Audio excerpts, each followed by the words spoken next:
நிகழும் ஸ்ரீ மங்களகரமான குரோதி ஆண்டு ஏப்ரல் மாதம் 14ஆம் தேதி ஞாயிற்றுக்கிழமை அன்று சஷ்டி திதியில் திருவாதிரை நட்சத்திரத்தில் அதிகண்டம் நாமயோகத்தில் தைதுளம் கரணத்தினில் மிதுன ராசியில் சித்தயோகம் கூடிய நன்னாளில் இந்த மகத்தான சித்திரை தமிழ் வருட புத்தாண்டு பிறக்கிறது. சித்திரை மாத கிரக நிலைகளை பார்க்கும்போது மேச ராசியில் குருவுடன் சூரிய பகவான் உள்ளார். கன்னி ராசியில் கேது பகவானும், மீன ராசியில் புதன், சுக்கிரன், ராகு பகவான் உள்ளனர். கும்பராசியில் சனி பகவானும் செவ்வாய் பகவானும் உள்ளனர். இந்த ஆண்டு சித்திரை மாதத்திலேயே குரு பகவான் 12 ஆண்டுகளுக்கு பிறகு ரிஷபராசிக்கு இடப்பெயர்ச்சி ஆகிறார். 30 ஆண்டுகளுக்கு பிறகு சனி பகவான் மீனராசி சென்று ராகுவுடன் இணைய போகிறார். பிறக்கப் போகும் குரோதி தமிழ் புத்தாண்டில் 2 கிரக உச்சத்தையும் ஒரு நீசபங்க ராஜயோக கிரகத்தையும் தன்னுடைய கோச்சாரமாக கொண்டுள்ளது. சூரியன் குரு இணைவு மிகுந்த நன்மை தரும். ஆனால் ராகு, உச்ச சுக்கிரன், புதன் சேர்க்கை கொஞ்சம் திகிலாக உள்ளது. அதேபோல் சனி செவ்வாய் சேர்க்கையும் நன்மை தருவதாக இல்லை. எனவே இந்த வருடம் நன்மை எவ்வளவு அதிகம் உள்ளதோ அதே அளவு கெடுதலும் உள்ளது. எனவே அவரவர் குடும்ப பெண்களையும், இளைஞர்களையும், குழந்தைகளையும் நீங்கள்தான் பத்திரமாக பார்த்துக் கொள்ள வேண்டும். இதில் ஒன்றை சொல்லியே ஆக வேண்டும். நினைப்பதை நல்ல செயலாக நினையுங்கள். ஏனெனில் கொஞ்சம் கோக்குமாக்கு யோசனை எட்டி பார்க்கும். வேறென்ன, ஒரு துணையை செட்டப் பண்ணலாமா என்று ரொம்ப நாளாக மனதில் ஓடிக்கொண்டே இருக்கும். இந்த மாதிரி விளங்காத யோசனைகள் எல்லாம் வேண்டாம். செல்வம் செல்வாக்கு பெருக, நல்ல நட்பு கிடைக்க, முயற்சிகளில் முன்னேற்றம், வாழ்வின் அபிவிருத்தி என இவை சார்ந்து சிந்தனை செய்யுங்கள். இந்த வருடம் அத்தனையும் நடக்கும். நல்லன எல்லாம் கைகூடி வரும்.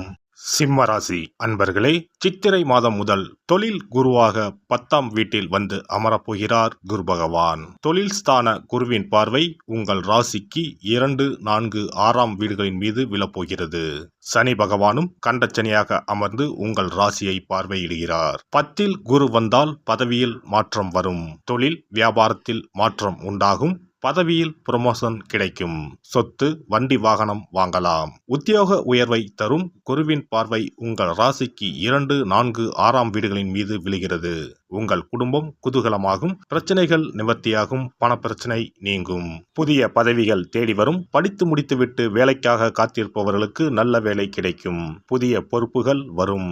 இடமாற்றங்கள் ஏற்படும். வெளிநாடுகளில் வேலை செய்பவர்கள் கவனமாக செயல்படவும். மேல் அதிகாரிகளின் உத்தரவுக்கு கட்டுப்படுங்கள். வீண் தர்க்கம் வேண்டாம். வீடு, நிலம் வாங்கலாம். வீடு கட்டி கிரகப்பிரவேசம் செய்யலாம். குரு பார்வையால் குடும்பத்தில் சுபகாரியம் நடைபெறும். 4ஆம் வீட்டில் குரு பார்வை விழுவதால் வேலையில் இடமாற்றம் ஏற்படும். சுகமும் சந்தோஷமும் ஏற்படும். சிலருக்கு வீடு மாற்றம் நிகழ வாய்ப்பு உள்ளது. 6ஆம் வீட்டில் குருவின் பார்வை விழுகிறது. கடன் பிரச்சனைகள் நீங்கும். எதிரிகள் தொல்லை நீங்கும். கண்டச்சனியாக உங்கள் ராசிக்கு நேர் எதிரே சனி பகவான் ஆண்டு முழுவதும் அமர்ந்திருப்பதால் வேலையில் பொறுப்பும், பணியிடங்களில் பேசும்போது கவனம் தேவை. இருப்பதை விட்டுவிட்டு பறப்பதற்கு ஆசைப்படக்கூடாது. சுபகாரியங்கள் நடக்க சற்று போராட வேண்டியிருக்கும். உடல் ஆரோக்கியத்தில் அதிக கவனம் தேவை. சனி தரும் சசயோகத்தால் செல்வம் வீடு தேடி வரும். உங்கள் செலவுகளை குறைத்து சேமிக்க தொடங்குங்கள்.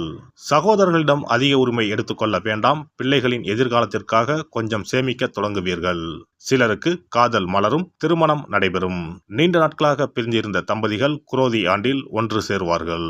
குரோதி ஆண்டு முழுவதும் ராகு பகவான் உங்கள் ராசிக்கு அஷ்டமஸ்தானத்தில் பயணம் செய்வார். தனவாக்கு ஸ்தானத்தில் பயணம் செய்வதால் தடைகளை தாண்டி வெற்றி பெறப் போகிறீர்கள். மனக்கவலைகள் நீங்கும். போட்டிகளை சமாளித்து வெற்றி பெறுவீர்கள். இந்த ஆண்டு முழுவதும் பண விஷயத்தில் வாக்கு கொடுப்பதை தவிர்த்து விடுங்கள். எந்த இக்கட்டான சூழ்நிலையும் மன உறுதியுடன் சமாளித்து வெற்றி காண்பீர்கள். மே மாதத்திற்கு பிறகு வெற்றிகள் உங்களுக்கு தேடி வரப்போகிறது. குரோதி ஆண்டில் கிரகங்களின் பயணம் சாதகமாக இருப்பதால் மகிழ்ச்சியில் திளைக்கப் போகிறீர்கள். சூரியனார் கோவில் சென்று தரிசனம் செய்து வணங்கவும். சூரியன் எதிரில் குரு இருப்பார். அவரையும் சேர்த்து வணங்கிக் கொள்ளவும். சனி செவ்வாய் சேர்க்கைக்கு ஞாயிற்றுக்கிழமையில் பன்னீர் பூமாலை மற்றும் அகல் விளக்கில் புங்கம் எண்ணெயில் 19 மிளகை மூட்டை கட்டி சிகப்பு நிற திரிகொண்டு தீபம் ஏற்றவும். சிறப்பு பரிகாரம். செவ்வாய் தோஷம் நீங்க செய்ய வேண்டிய பரிகாரங்கள் என்னென்ன, வழிபட வேண்டிய தெய்வம் யார் என்பதனை பற்றி காண்போம். நவ கிரகங்களில் சூரியனுக்கு அடுத்தபடியாக செயல் ஆற்றல் உள்ள கிரகம் செவ்வாய். ஆளுமை திறன், ஆற்றல், வீரம், அதிகாரம் செய்தல், வளைந்து கொடுக்காத தன்மை, தர்மம், நீதி, நேர்மை, நியாயம் போன்ற அம்சங்கள் கொண்ட கிரகம் செவ்வாய்.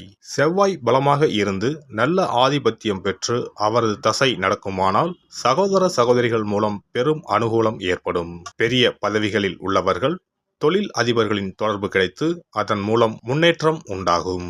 பலமற்ற ஆதிபத்தியம் பெற்று தசை நடக்குமானால் கீழே விழுவதும் அடிபடவும் நேரிடும். வாகன விபத்துக்களை சந்திக்க நேரிடும். இரத்த காயங்கள், வெட்டுக்காயங்கள், இரத்த சம்பந்தமான நோய், சித்தப்பிரமை, தலையில் அடிபடுதல் போன்றவற்றை ஏற்படுத்துவார் செவ்வாய் பகவான்.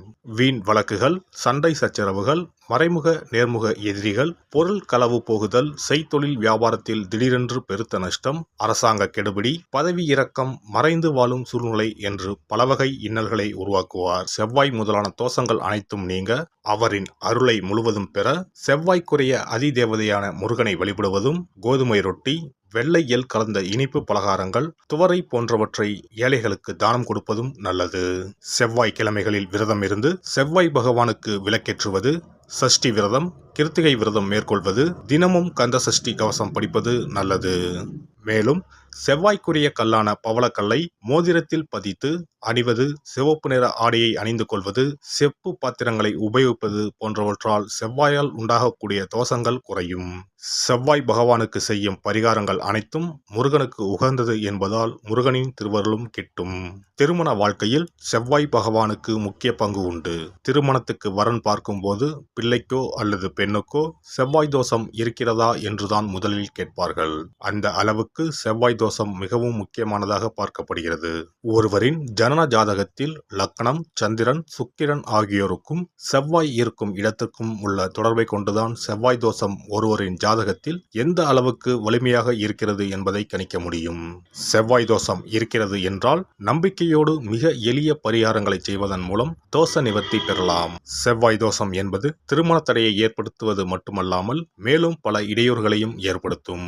எனவே செவ்வாய் பகவானை செவ்வாய் தோறும் செவ்வாய் ஹோரையில் வழிபடுவதும், செவ்வாய்க்குரிய கடவுளான முருகப்பெருமானை 9 நெய் தீபம் ஏற்றி வழிபடுவதும் செவ்வாய் தோஷத்தினால் ஏற்படக்கூடிய அசுப பலன்களின் தாக்கத்தை பெரிதும் குறைக்கும் என்பது ஐதீகம். செவ்வாய் தோஷம் ஒருவருக்கு இருந்து ஒருவருக்கு இல்லை என்றால் திருமணம் செய்யக்கூடாது என்பது சாஸ்திரம். இருவருக்கும் இந்த தோஷம் இருந்தால் திருமணம் செய்து வைக்கலாம் என்று சிலர் சொல்வார்கள். ஆனால் பொதுவாக தோஷம் ஒருவருக்கு இருந்தாலும் சரி அல்லது இருவருக்குமே இருந்தாலும் சரி, தக்க ஜோதிடர்களை ஆலோசித்து முறைப்படி பரிகாரங்கள் செய்வதுதான் சரி. செவ்வாய் தோஷத்தால் திருமண தடை உள்ளவர்கள் வைத்தீஸ்வரன் கோவிலுக்கு வந்து அரச மரத்தடி விநாயகர் ஆதி வைத்தியநாதரை வழிபட்டு ஆலமரத்தை சுற்றி வர வேண்டும். வைத்தியநாத சுவாமி, தையல்நாயகி அம்மன், செவ்வாய்க்கு அதிதேவதையான முருகப்பெருமானை வழிபட வேண்டும். சன்னதியில் உள்ள செவ்வாய் பகவானுக்கு சிகப்பு வஸ்திரம் சாத்தி அபிஷேகம் செய்து பரிகாரம் செய்ய தடைகள் நீங்கும்.